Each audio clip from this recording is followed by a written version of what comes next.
Assalamualaikum warahmatullahi wabarakatuh.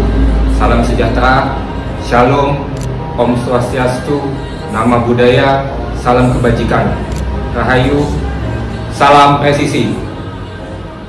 Saya Ibtu Saji, Kapolsek Kecamatan Durenan, Polres Trenggalek, Polda Jawa Timur.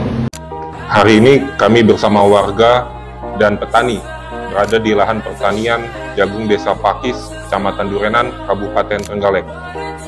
Melalui program ketahanan pangan yang dicanangkan oleh Bapak Presiden Republik Indonesia, Prabowo Subianto, kami, Polri, tidak hanya bertugas menjaga keamanan, namun turun langsung ke lahan pertanian, membaur dengan para petani menjadi bagian dari proses yang syarat makna.